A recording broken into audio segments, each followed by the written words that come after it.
welcome everybody to this week's Market Share, the short weekly segment brought to you by MKR, where we bring you all the noteworthy news and updates surrounding digital media and the world today. I'm your host Genevieve, and we've got some interesting things to talk about today, so let's get started.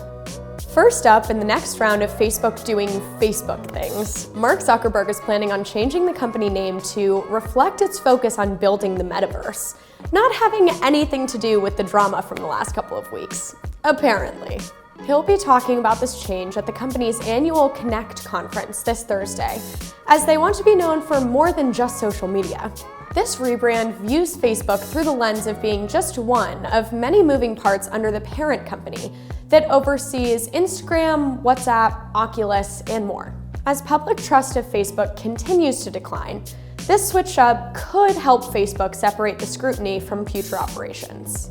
Facebook is taking a move out of Google or Snapchat's book as they emphasize their expanding ambitions.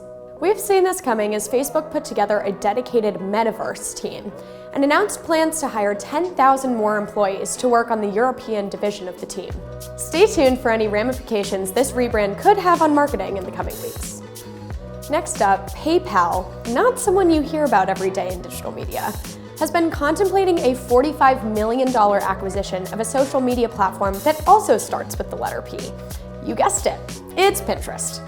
As the platform becomes more synonymous with online shopping, this could be a very strong move for PayPal, as making payments smoother can garner more transactions. PayPal isn't just trying to get more money though. They're also looking for some pretty invaluable shopping data that could lead them to even better targeted marketing. If this purchase is completed, it will be PayPal's biggest ever acquisition by far. Pinterest needs to make some big changes for PayPal to capitalize on the opportunity, but PayPal seems particularly motivated to make this move. Along with their development of a new super app, one with shopping, payment, and financial tools all in one, PayPal is definitely hoping to boost both users of and engagement with their services.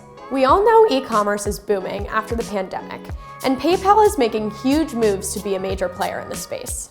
Next, let's talk about YouTube and their recommendation algorithm. YouTube has always been pretty quiet when it comes to this algorithm because they don't want anyone to take advantage of the system. But they just released answers to 5 common questions about how its recommendation algorithms work. The first question: should you share your videos outside of YouTube, given that YouTube may not be able to attribute all the engagement metrics off-platform? The answer to this is absolutely. Sharing on other platforms can only increase your chances of discovery, regardless of direct attribution. The second question: why do people get recommendations for videos uploaded 10 to 12 years ago?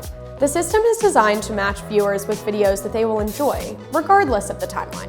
Third, YouTube needs a new way to highlight creators. There's now a New For You tab to highlight more channels you don't normally see. Fourth, when applying video tags, should you focus on specific tags or more broad matching topics to maximize discovery? They say to actually focus on what matters most: title, thumbnail image, and description, rather than optimizing tags. And the final question: has YouTube changed its algorithm recently? YouTube is always making changes to its algorithms, but around this time is when they get more questions about possible changes as consumer behavior also changes. Hopefully these tips will allow you to take your YouTube game to the next level. Our last story today is one for all the social media managers out there. You can finally post pictures and videos from the desktop version of Instagram. No more fumbling between your personal and client account on your phone. The future is finally here. Although the process will not include the ability to post stories or reels, this is a huge step for any social media manager who wants to boost their presence. An initial version launched for some in June, but now the full rollout is finally happening.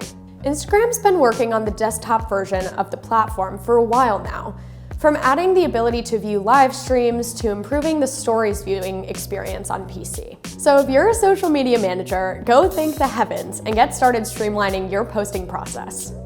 That's it for this week's Market Share. My name's Genevieve, and I'll see you guys next week.